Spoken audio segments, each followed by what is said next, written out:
This afternoon, I am very pleased to welcome into the Reading Corner Beverley Birch, who's going to talk to us today about her most recent book, Song Beneath the Tides, which is a romantic story, a mystery, a thriller, and an adventure set in Africa. Before we start talking about the books, I know, Beverley, that you lived in East Africa for quite a while, and I wondered whether you could tell us a little bit about your experience of growing up there. Yes, it was a strange experience in many ways because I arrived as a young child, aged 8, from South Africa in the transition years between colony and independence. So a lot was changing, and along with that was, of course, a lot of attitudes were changing and having to change. I was always at odds with my community. I didn't feel quite at home in the expat community at the time, and I sort of dealt with that by actually running a bit wild with my sister. My parents bought us a couple of ponies, which, when I say ponies that we could ride, they were literally tiny little sort of Shetland-sized ponies that were pulled out of a big herd and a halter thrown round their necks, and then we were plonked on top. But it gave us enormous freedom to wander around plains and in and out of villages and into the forests until my parents decided that they were going to come with us one day and were horrified at what we were up to. So that was sort of one part of it. We lived just outside the city of Nairobi. But we also spent a lot of time in rural areas and on the coast. And this particular story really is inspired by the long months that I spent running equally wild along the coasts, in forests and beaches and all that stuff. I did wonder if it was partly inspired by your time growing up there, because the observation of the landscape was just so sharp. You were able to create such a visual memory for me. I felt it could only have been created by somebody who'd lived it and loved it. Yes, I mean, I think when I write that, it is very much memory that's coming to the fore. I tend to generate detailed memory by just looking at a lot of visual stuff, including wonderful photographs that my husband took when we did our last trip there together, much more recently.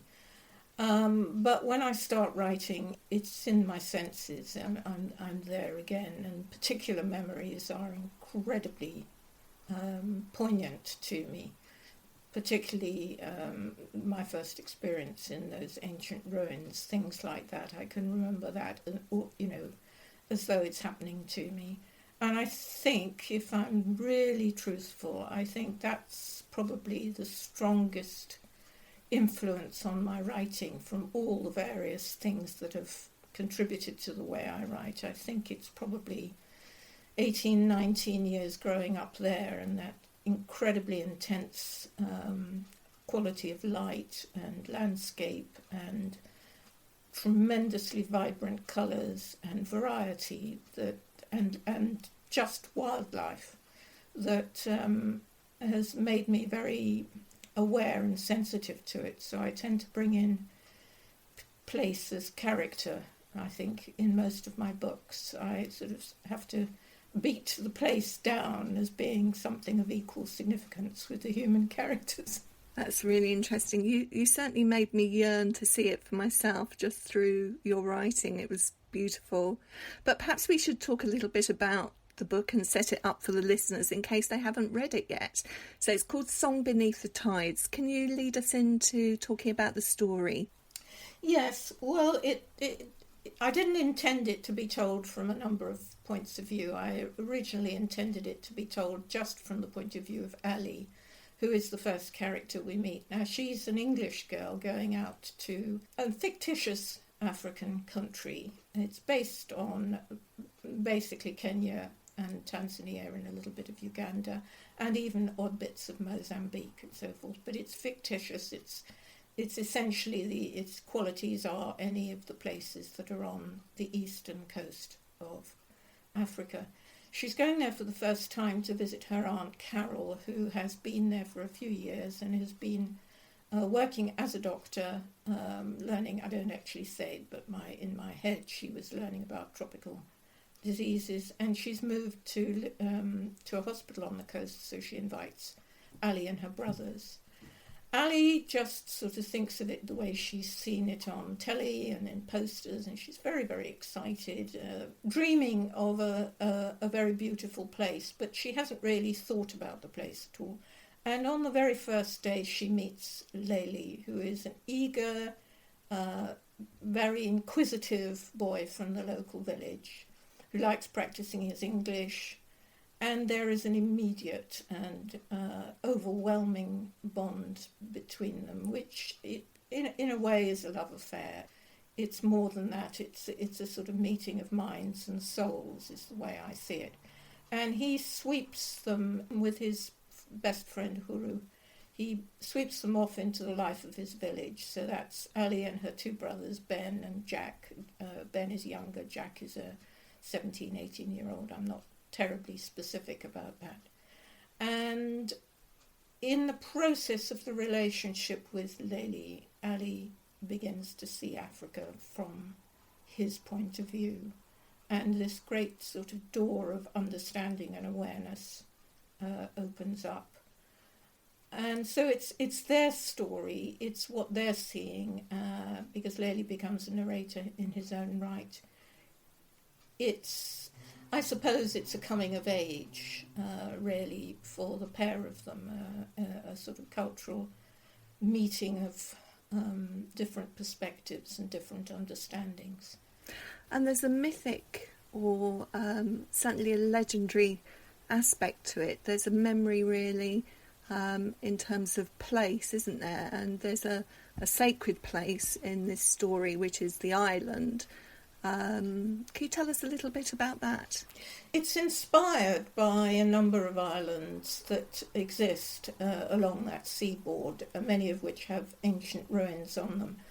And it's also partly inspired by a legend, a real legend, which is much celebrated, of a warrior called Liongo, who's sort of meant to be 8 foot tall and tremendously generous and brave and all the rest of it. And my story doesn't tap in detail on Liongo's story, but it gave me the idea that there might be a juxtaposition between an ancient history of the founding of the village and the history of the Swahili ruins.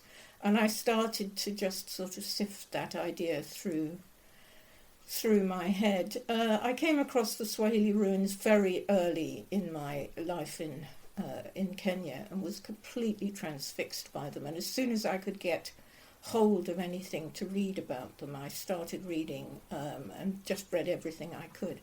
And the story was just so heartrending and amazing and also savage, what was going on then, that I've always wanted to put this into a novel, because it's essentially the story of rape and destruction of an area. And that was sort of sitting in my head for a very long time. And then I started to see a similar kind of, I don't want to be too harsh here, but a similar kind of lack of concern and self-interest in the development of tourism by the people developing tourism rather than by the local people. And I started to see a sort of a storyline developing, which was about the mirroring of the past. And then that came together. I always think that there are a number of threads that come together. And then I came together with my desire to write a story about Liongo, or a character like that, and an island, and the thing just gelled, and I saw the way the present experience of Layli and his villagers in Shanza and the past could sort of meet and weave together. Yeah, I love the way that all those wefts came together through the story. But I wonder whether you could read a little bit for us, perhaps where the island is first introduced. It would be really good to hear that introduction. Certainly, yeah. So Ali's already had a rather strange experience in the forest that she's had to walk through to get to the beach, where she then meets Lely for the first time. And in the conversation she has with him when she's met him and he's showing her around the village, she says something about the forest being rather strange, and he asks her what it means, and she doesn't really know how to answer. So that's where I pick it up. You'll have to forgive me on the reading of Lely. I can't do accents, and I don't want to do accents. I think it's best not to try, isn't it? Absolutely. You are troubled? He examined her face so intently that she had to look away. Hiya, okay, he declared. I have not seen strangeness in the forest, but I tell you, there on Kisiri. Where's that? Kisiri. She pronounced it carefully, learning it, liking the sound. Our island there, Kisiri is its name. It is... He screwed up his face with concentration. It is a hidden thing. It is... He put his finger across his lips. Secret? Secret, yes, secret. Secret. Kisiri means this, secret. Some of my friends, they swim to Kisiri in the night and they come back yelling. If the elders saw they were going... His tone signified something beyond description. I think my friends are joking, but I see truly they do not go again. Not Eshe, who is very brave. Not Kofi, who always follows Eshe. Not even the one Lumbwe, who's a bit mad and will do forbidden things because they are forbidden. But he will not go there in the night. They tell that a cold wind is there, going round and round, and the tide is fierce by the island, but it is calm on our beach. I tell you, no one will go again after the sun is gone. But why would your elders be angry? Why is it forbidden? Sabambu, because Kisiri is for special times, for Shanza only. She thought about that. You mean private, like someone owns it? Everyone owns it. It is Shanza's place. Then can't we just ask, get permission from the elders? He chewed his lip as if it helped him sort out answers. They will not allow. We go in special times only. It is the burial place of... Oh, she said. It's sacred. Sacred. He nodded. The place there is very sacred in Kisiri's forest. He pronounced the words so that it sounded like secret if you didn't listen carefully. Secret and sacred. A tingle went up her spine. Secret and sacred. She looked at Kisiri from this angle, a curl of white shore, leaning palms, the green swell of the tide around it. Absolutely beautiful. And of course, the island, their secret and sacred place, is one of the things that's threatened by the modern tourism and development. And that's a kind of catalyst for the story. Yes. I wondered whether, you talked a little bit about, the concern about not trying to read in Lely's voice. But of course you had to represent the way he speaks on paper. And I know how sensitive you are to these things. I wondered whether it was something that you had to think about very carefully. Yes, I did. I mean, again, this is very much a case of a combination of memory and then reviving that memory as well as a bit of research. I mean, it's very easy with any accent to fall into a kind of pidgin approach to English. And it was interesting, one of the authors that I asked to read the book early on sort of said, I think you've overdone the fluency in the language because, I'm sure they wouldn't know English as well. And that really infuriated me because what I did know is that in the remotest places you will find tiny little children who may be herding the cattle or the goats or whatever for the family. who will speak in fluent English because they've learnt a little bit at school. They may not go to school very often, but they practice and they're eager. So the fluency is there, the ability to string together really quite complex ideas. But the language tends to be quite formalised, so you won't get the slanginess.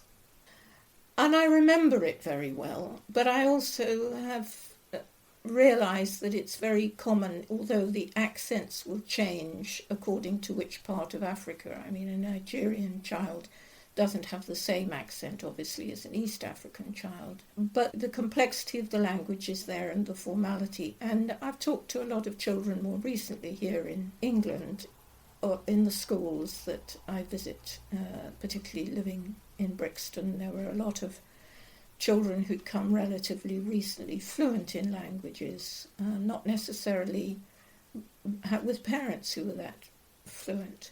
So that was another sort of memory.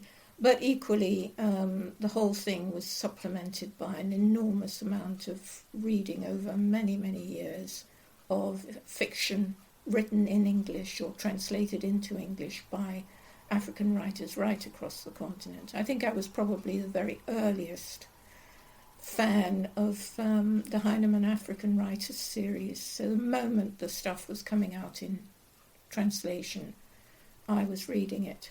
And so I think I absorbed a great deal of how those writers put their characters into English.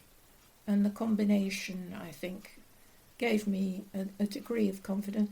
But you always have to keep coming back and saying, are you overdoing it? Is it really natural? Where would there be fluency? Where would there be an absence of fluency? And it's that care that you take that's so important, I think. I was interested, you mentioned about that it's a fictitious African country, which of course takes away the national politics, but in some ways also reinforces this idea of the Swahili, that East Coast, that Swahili culture that existed for years. It's not putting somebody else's boundary on it by not naming this country. I wondered if that was intentional or it's just a kind of byproduct of not naming the country.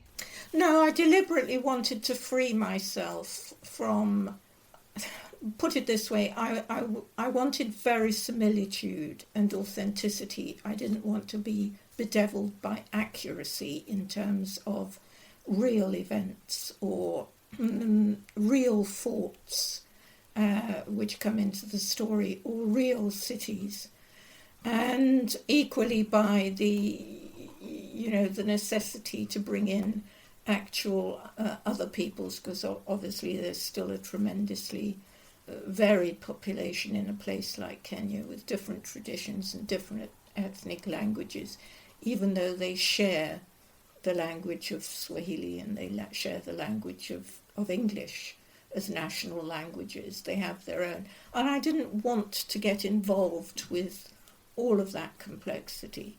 So I deliberately removed all of that because I thought that was going to get in the way, and it wasn't the point of the story. The point of the story was this cultural encounter between these two children and this past and present link that I wanted to develop. Mm-hmm. Let's talk a little bit more about that past link, because there is another narrator in this story. We don't know his name to begin with. That comes quite late on in the story, but this is the historical element. I wonder if we could talk a little bit first of all about the historic context, which actually I have to say a lot of it was very new to me. It did send me away searching, reading, so I'm very grateful to you for that, but it's absolutely fascinating. So tell us a little bit about that history. Well, it goes back to a 200-year period when the Portuguese were wanting to open up their trading links with the East. So we're talking about 6 years after Columbus did his trip to the Americas. And there were a number of expeditions which failed dismally, and I deal with the sort of history of some of those in the book. And the first commander to succeed was in 1498, and that was Vasco da Gama. They were supposedly there for trade, but they came with guns and soldiers, and they were incredibly rapacious about the Christianity versus Islam. So when they expected to find very primitive places that they could just sort of get what they wanted from it, and instead they found these very rich cities, Islamic cities with kings and sultans and a very developed trade. Pretty fast, their effort was a combined one to grab the trade and to subjugate the Islamic states and turn them to Christianity. So it's a horrific story, and if you read the detail, I mean, there were tremendous massacres in places like Mombasa several times. I think Mombasa was razed to the ground. It was fueled by captains who were little more than pirates, and obviously the traditions at the time were very much, when you took a place you would just loot. But even by the standards of the day, the chroniclers talk about the savagery of the Portuguese. And I do need to say, though, that, the Portuguese were just the first who did terrible things along that coast. My story doesn't go into it, but it was followed by several other colonizers, including Britain. I'm not denying any of that in dealing exclusively with the Portuguese period. And the sultans and kings of the Swahili states, they were little enclaves. They had their own rivalries. They didn't really come together properly to fight this off. There were too many rivalries between them, and in the process of this period, most of them went under. And then subsequently were just further destroyed by subsequent waves of invader. So it was a story that seemed to me to combine that dual nature that tourism has, which is, on the one hand, you want to applaud everybody travelling and finding out about new places and absorbing the richness of culture and place and what it has to offer. But on the other hand, that can bring with it completely unforeseen consequences, including complete destruction of the way of life that supposedly people are going to have a look at. And it seemed to me that the Portuguese story was exactly that. So I read on and on and on, and finally got to reading contemporary records, collected it, peered at it, found the anecdotes, and so on, and that's how the story developed. Let's talk about your narrator then, because the main narrative with Ali is third person, but it's focalised through her eyes, most of it, and then you chose a first person narrator for this boy, this Portuguese boy. Was that just instinctive, or did you make a decision based on what you were trying to achieve in the story? I was trying to think about this the other day, and it's a slightly weird, magical thing. I mean, I don't think I ever actively make a decision about my narrators. I actually always start out thinking, I'll keep it simple this time, I'll write one person's story. And then they sort of appear in the story and demand their own place. It happened with Layli, where Layli just suddenly I could hear his voice and he was having these conversations. And in this case, with the character whose name I won't mention because I think it's almost the last 10 pages or so before you know his name, he was actually almost the very first voice I heard. I had this image of Ali walking through the forest, which is where the story begins. And bizarrely, I had that experience, this image, in a forest outside Paris, so very far from Africa. And then the voice of the character that we're talking about, the mysterious voice, in his very first statement, when he says, "I have been to their deaths," it just popped into my head. And what had been originally an idea about Ali discovering this history and hearing about it from somebody, I suddenly thought, oh, well, maybe she finds a diary and this is the diary. And then I thought, no, he's going to be present from page 1. And it just took off from there. And obviously, because it's him speaking and him telling his story, it was first person, which of course Ali and Layli are third person, although I try to keep it very close. I like to think I'm sitting behind their eyes or on their shoulders. Yeah, definitely. So because there's such a rich history and quite a lot to convey to the reader, but ultimately you're telling a story here, you use several devices for presenting that information, one of which I think is the archaeologist that they meet at the palace. Yeah.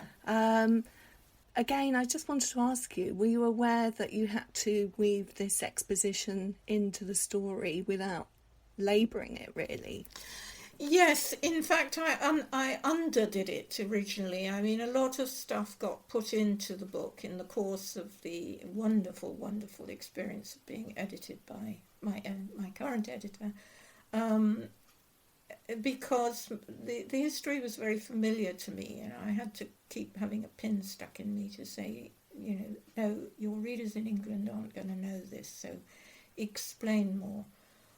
But this is where, to a large extent, my editor self comes into play quite strongly. I know how awful it is when you get info dumps in the middle of a story. And I'd always had the idea of the archaeologist in the story as just one of the encounters that Ali makes, that she has. And obviously she's the obvious person to tell the story. But I had to work quite hard at sort of stroking in more and more and more until and the other thing was where in the story the information comes. Because again, there's a great tendency when you've got a problem like this to put it all in there and think, okay, I've done it, now the story can move on. But it doesn't work that way. I think the reader becomes glazed. So it was a case of drip feeding little bits and doing that more and more and more. And so we get drip feeds from Carol, and then from the Aunt Carol, and then from McKenna, the archaeologist. And then obviously there's additional elements come from the storyteller in Kitwana, the village. So it was a case of juggling all of that. And then, to be honest, right at the very end, when I thought I'd got where I wanted to be, I realised that things were in the wrong order. So it was it was shuffling playing cards a lot of the time, was reshuffling and breaking sections up and knitting them together again. It was a complex process of weaving, to be honest. That's why I tend to overuse the word weave. Maybe we could hear some of your Portuguese narrator. And it's quite important for us to note here, although you've talked about this terrible time with the kind of rapacious invaders, this narrator and his father are quite different from that, aren't they? Yes, they are, and they are actually based upon some real letters that I found in the chronicles. There were some very, very, very critical people about what was going on. So I'm confident that people like this did exist. And one of the reasons I've given the father, the character of the role of being doctor, is that it struck me that he might have that kind of basic humanitarian instinct as a doctor. But the boy is meant to be, I think, like my modern characters, slightly unseeing at the beginning and then gradually beginning to understand how the lives of them all surviving within the fort are intertwined. And when I say them all, I mean the Portuguese, the slave natives and the local Swahili, who are also enslaved. They've been captured by the Portuguese, but so we have some who are Islamic and some who would have been whatever religion they'd been seized from, and a couple of Portuguese. And the statistics on my little cast of characters are very, very tightly based on real thoughts. I mean, so I know it's realistic that you would have had only one or two Portuguese and quite a lot of African characters surviving against this siege. So,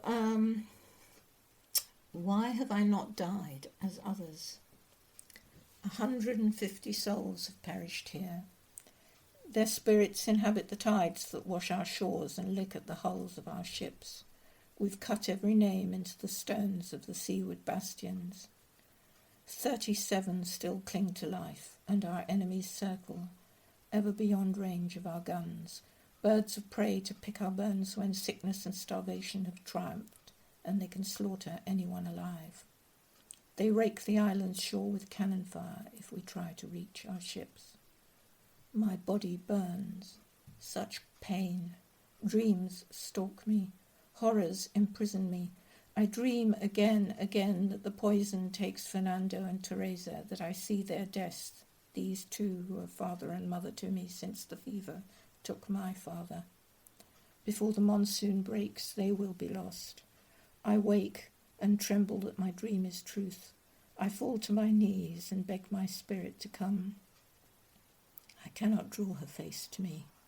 Does she abandon us? Is her flame of life lost again? Did we ever have true friends? 20 days have gone since on a moonless night we lowered a messenger by rope from the seawall of the northeast bastion. We saw his shadow slip across the shore far below.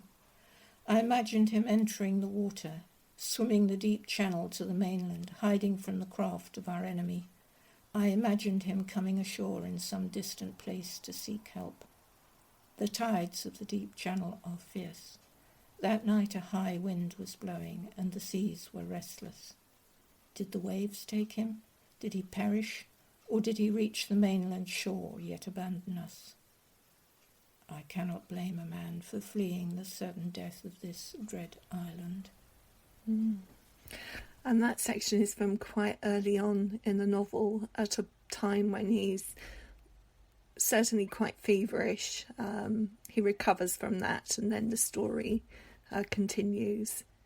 I wanted to ask you, Beverley, about Aunt Carol and her views. She's a doctor as well, and as you say, Layli and Ali develop a bond that is beyond romance, beyond friendship, really, in a way. You talk about a kind of soulmates, and she warns her against this relationship. Can you tell us a little bit about the thinking behind that? Well, Ali initially, of course, assumes she's saying something racist, but I think that is quite important in relationships, in friendships across cultural norms which you're not familiar with, to recognise that the way you are behaving or what you might be doing might not be read in the same way by the other person. And offence can be taken, hurt can be taken.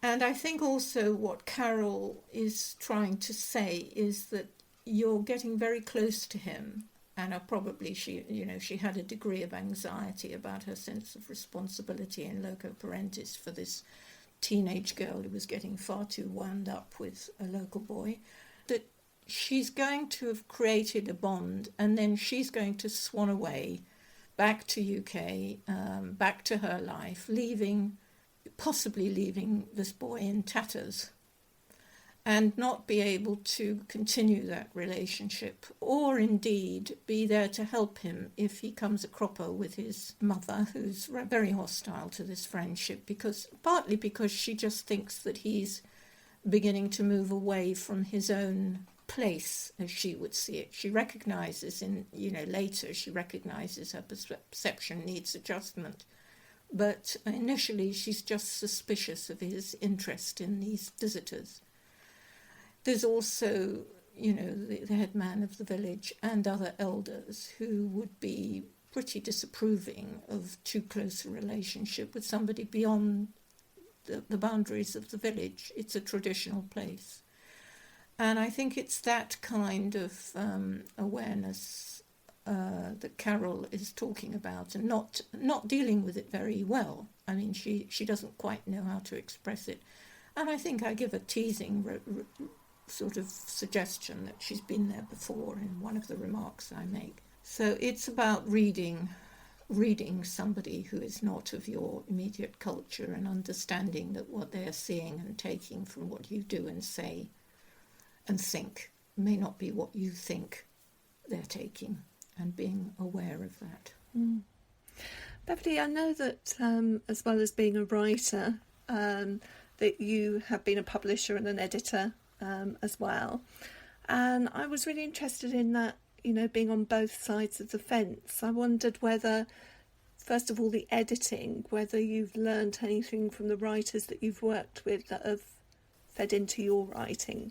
I've learnt an enormous amount from all the authors that I handled. They're enormously varied. I don't think any one particular writer has influenced me. There is one writer that I sort of felt the moment that I read his book. When it came to me, I thought, God, I wish I could write like this. This is my ambition. But I didn't feel that it influenced me or any of the others. But I was learning all the time. I learned how many different ways there were to handle things. I was always immensely impressed by the intellect that went into crafting even the simplest stories for children. I think I just understood how incredibly serious and purposeful the writing was, and how not to, sell kids short. I think that was the sort of the main thing I took from that. I mean, it was odd for me because I was already writing and had been published before I really took off as an editor. So the two professions went hand in hand. So I think my sense was really of just wonderment at the variety around me more than anything else, and felt very privileged to be in the heads, as you are as an editor, in the heads of all these other wonderful writers. Yeah.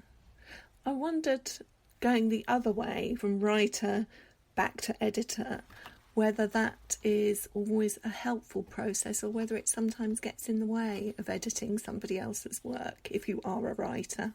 I think it can. I have had to slap down fellow editors who were would-be writers in their approach, when they were junior people in the department, when they were sort of editing, and came up with but that isn't the way I do it. I think I'm intensely aware, probably, and it's the reverse. I'm intensely aware of how intrusive anybody's ideas about how to solve a problem can be. And I mean, the best editors don't tell you how to solve a problem. They tell you that there is a problem, and they identify exactly where the problem lies, but they tell you to go away and fix it.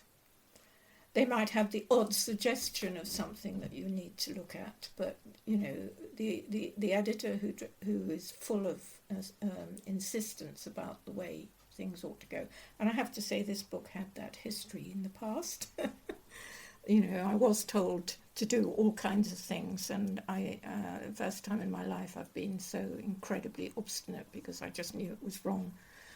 So I think I'm very aware of not being an intrusive person and knowing, and I think the variety of authors that I did edit, it taught me very much that one person's way of doing it was absolutely not another person's, and that included me. So I think probably it strengthened my hand as an editor because I was probably very sensitive to not overstepping. Interesting. You said that you are thinking about your next project. Is that something that's close to completion? No, tons and tons of thinking, and I've got the idea, and it won't be in Africa, I can tell you that. I'm bringing it closer to home. And I'm trying to do it as a single voice, but I can already sense those other voices clustering. Beverley, can I just say that I think Song Beneath the Tides is an absolutely extraordinary book. I genuinely loved it, and I can't wait for our listeners to pick up a copy and read it as well. I'm going to be putting it into lots and lots of people's hands. Oh, that's wonderful. I'm glad it's appealed to you. I'm really very thrilled. And thank you so much for talking to us today. Not at all. I'm delighted you've asked me. Thanks for listening to In the Reading Corner with Just Imagine. If you have enjoyed this podcast, you can find many more on the podcast section of our website, justimagine.co.uk, plus via iTunes or SoundCloud or your usual podcast provider. Don't forget to pass the pod and recommend this fantastic free resource to your friends and colleagues.